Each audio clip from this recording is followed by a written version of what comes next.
Assalamualaikum warahmatullahi wabarakatuh. Selamat pagi, selamat siang, selamat malam semuanya. Kami dari kelompok 2 ada saya sendiri Binoval Zahabi, lalu ada rekan-rekan saya Muhammad Firdaus dan Adil Adrian. Kami akan mempresentasikan laporan akhir PBL kami pada mata kuliah Fabrikasi dan Produksi Pengelasan. Lalu untuk daftar isi ada bab 1 skid frame, bab 2 pemodelan 2D dan 3D skid frame, bab 3 pembuatan scheduling dan RAB, bab 4 analisa kekuatan struktur skid frame, bab 5 pembuatan welding procedure specification, bab 6 prosedur pengelasan dan NDT, bab 7 kesimpulan dan saran. Next. Bab 1 skid frame. Pendahuluan, skid frame merupakan struktur rangka yang dibuat sebagai fondasi yang stabil dan aman bagi konstruksi atau peralatan yang ditopang. Selain itu, mempermudah pengangkutan, pemasangan, dan pengoperasian bagi konstruksi atau peralatan tersebut. Teori loadout. Teori loadout adalah proses pemindahan konstruksi atau peralatan lepas pantai seperti deck, jaket, wellhead, dan lain-lain dari lokasi fabrikasi ke atas tongkang atau barge atau pontun.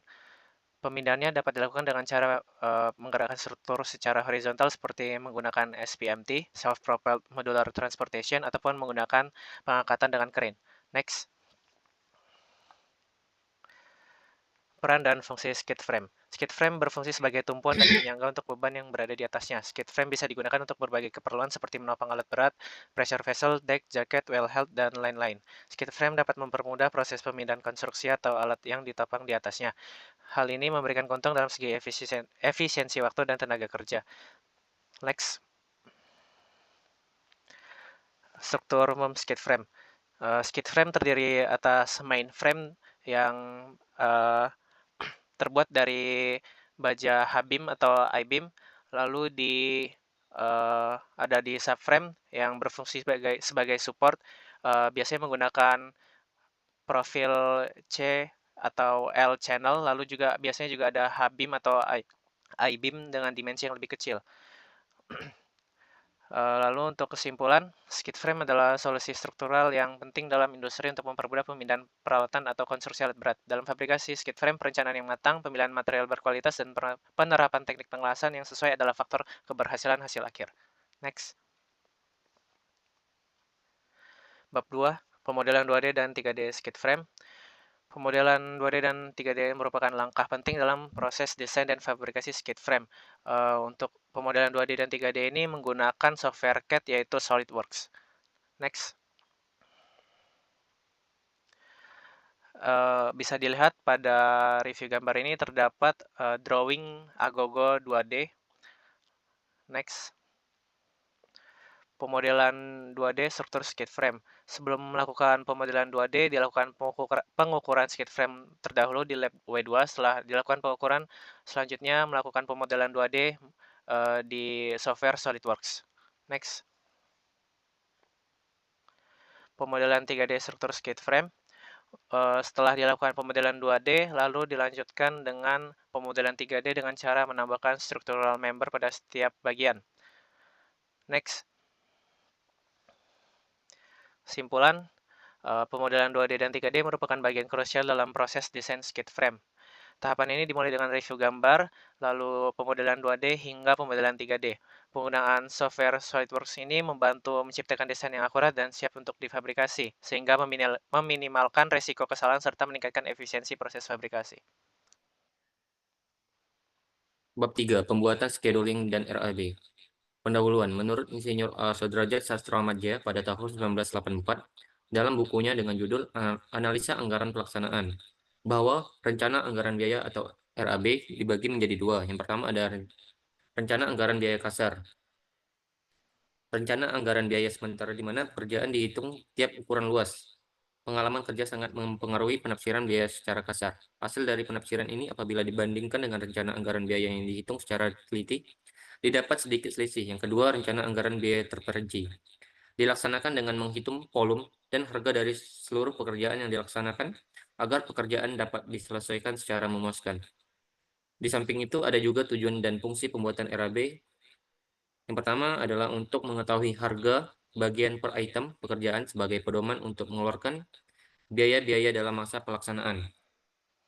Selain itu, supaya PBL dapat dilaksanakan secara efektif dan efisien. Yang kedua, sebagai pedoman pelaksanaan pekerjaan dan sebagai alat pengontrol pelaksanaan pengerjaan.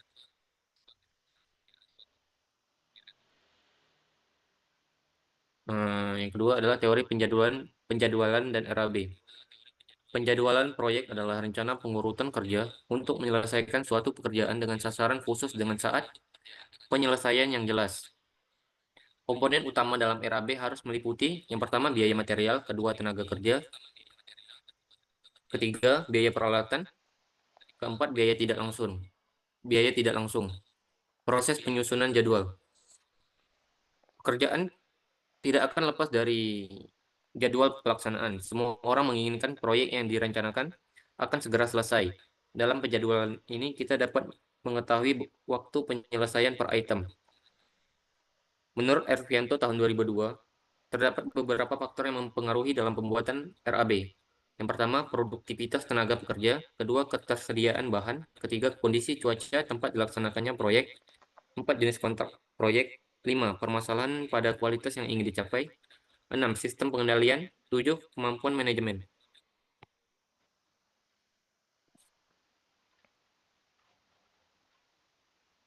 Ini adalah bagian untuk RAB, bisa dilihat. Yang pertama ada tahap perencanaan. Kedua, analisis kebutuhan sumber daya, estimasi biaya, strategi pendanaan, manajemen risiko. Yang terakhir, evaluasi dan monitoring.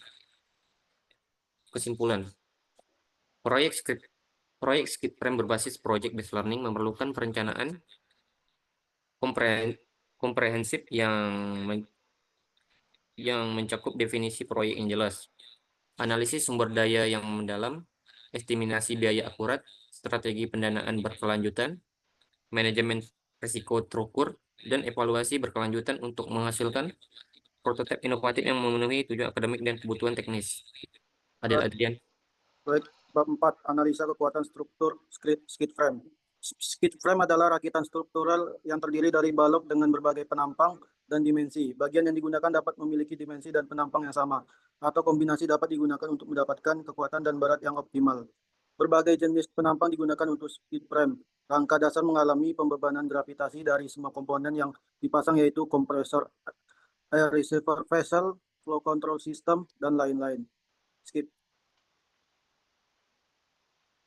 Teori stress, strain, displacement, dan factor of safety. Stres merupakan proses di mana lulu terjadi pada saat energi distorsi atau energi regangan geser dari material mencapai nilai kritis. Strain adalah perubahan dimensi relatif suatu material akibat aplikasi tegangan. Strain dihitung sebagai perbandingan antara perubahan panjang terhadap panjang awal. Displacement merupakan deformasi plastis atau perubahan bentuk akibat gaya yang didistribusikan pada saat beban dihilangkan bentuk kembali pada keadaan semula. Factor of safety merupakan analisis dengan menghitung rasio kekuatan absolut atau kemampuan struktural terhadap beban aktual yang diterapkan. Pemodelan 3D struktur skid frame di SolidWorks. Yang pertama yaitu memahami drawing skid frame pada project Agogo dalam bentuk 2D. Membuat desain 2D dari gambar yang sudah diberikan dan aplikasikan pada SolidWorks. Setelah melakukan pembuatan desain 2D pada SolidWorks, selanjutnya lakukan pengukuran dimensi skid frame menggunakan fitur Smart Dimension. Selanjutnya, apply material pada skid frame melalui tab Workbench, lalu klik pada bagian struktural member. Setelah material di-apply ke seluruh garis, maka hasil dari gambar akan seperti gambar di bawah ini. Tahapan analisa struktur skid frame di SolidWorks. Mempersiapkan model 3D skid frame yang telah dibuat sebelumnya. Untuk melakukan simulasi, klik pada simulasi, setelah itu klik New Study, lalu klik Static. Pemilihan material. Untuk simulasi statik ini kita menggunakan material ASTM A36. Tahap berikutnya, tentukan fixture pada desain konstruksi skid frame-nya. Gunakan jenis fixed geometry. Selanjutnya, menentukan simulasi beban yang akan dilakukan pada command cari kata kunci remote load max. Setelah itu klik run di study. Setelah dilakukan simulasi didapatkan nilai maksimal kritis yaitu sebesar 65,14. Skip. Hasil dan pembahasan. Setelah dilakukan simulasi statis pada model 3D skid frame, diperoleh nilai tegangan von Mises maksimum sebesar 65,14 MPa. Nilai faktor keamanan untuk skid frame ini dapat dihitung dengan menggunakan kekuatan luluh material 250 MPa dan tegangan maksimum 65,14 MPa. Berdasarkan perhitungan, faktor keamanan ditentukan sebagai berikut. 250 MPa dibagi dengan 65,14 MPa mendapatkan nilai 3,84. Faktor keamanan sebesar 3,84 menunjukkan bahwa desain skid frame memiliki tingkat keamanan yang memadai sehingga dapat dipercaya untuk digunakan dalam aplikasi operasional. Kesimpulan, hasil analisis mengindikasikan bahwa desain skid frame yang dibuat telah memenuhi kriteria kekuatan dan stabilitas yang dibutuhkan. Skip. Bab 5. Pembuatan welding procedure specification. Welding procedure specification adalah dokumen formal yang memberikan instruksi terperinci tentang cara melakukan operasi pengelasan tertentu. Dokumen ini berfungsi sebagai panduan teknis untuk tukang las, merinci proses, material, dan parameter yang diperlukan dalam proyek pengelasan. Lanjut. Teori proses pengelasan. Proses pengelasan terjadi ketika ujung elektroda bersentuhan dengan material dasar yang menyebabkan hubungan pendek. Pada saat terjadi hubungan pendek, welder harus menarik elektroda agar terbentuk busur listrik, yaitu loncatan ion yang menghasilkan panas. Panas ini akan mencairkan elektroda dan material dasar sehingga cairan elektroda dan cairan material dasar akan menyatu menjadi logam lasan.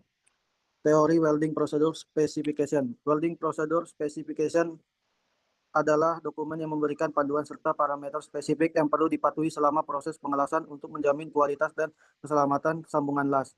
Komponen utama WPS: 1. Jenis sambungan, logam dasar, logam pengisi, posisi pengelasan, parameter pengelasan, prosedur pasca pengelasan. Lanjut. Penjelasan WPS yang digunakan.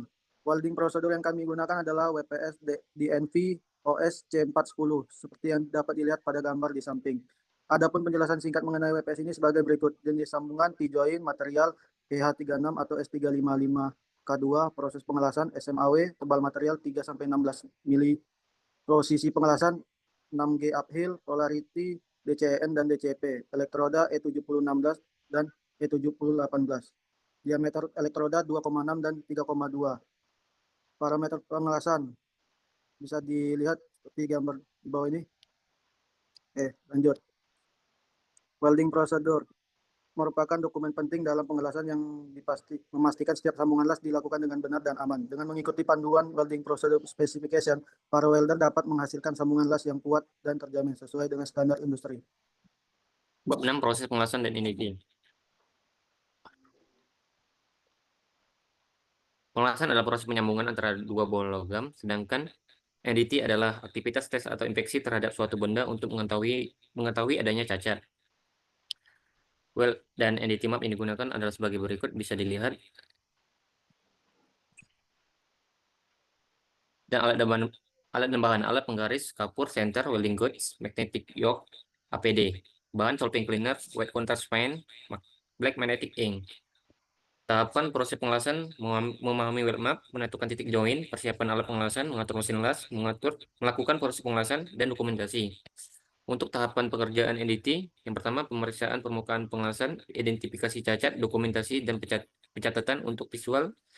Jika terdapat sambungan yang lolos dari inspeksi visual, maka selanjutnya dilakukan NDT dengan rincian membersihkan permukaan pengelasan dari kotoran, pengaplikasian WCP pada permukaan pengelasan, pengaplikasian black magnetic ink pada permukaan pengelasan, identifikasi cacat, dokumentasi, dan pencatatan. Hasil NDT dan rekomendasi bisa dilihat untuk gambar di samping adalah salah satu titik yang dilakukan inspeksi visual. Teridentifikasi bahwa hasil pengelasan tersebut terdapat porosity dan spatter.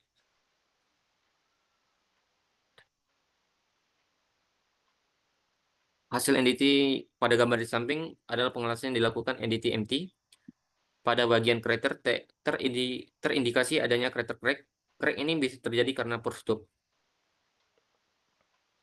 Rekomendasinya adalah solusi dari defect ini yaitu melakukan repair. Bab 7, kesimpulan dan saran. Kesimpulan, skid frame ini mempermudah pemindahan alat berat dan menjaga stabilitas dan keamanan selama transportasi dan pemasangan.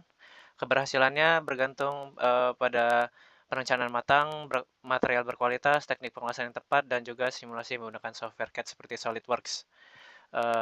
Lalu pemodelan 2D dan 3D berperan krusial. Dan hasil simulasi juga menunjukkan desain memenuhi kriteria kekuatan dan stabilitas. Lalu untuk WPS juga terbukti penting untuk menjamin sambungan las sesuai standar, sementara inspeksi visual dan NDT mengidentifikasi cacat seperti porosity, sputter, dan crack yang memerlukan perbaikan untuk memastikan keamanan. Lalu untuk saran, untuk peneliti selanjutnya diharapkan untuk mengkaji lebih banyak sumber maupun referensi yang terkait, sehingga menghasilkan penelitian yang lebih akurat. Baiklah, mungkin sekian presentasi dari kelompok kami. Mohon maaf jika ada kekurangan. Wassalamualaikum warahmatullahi wabarakatuh.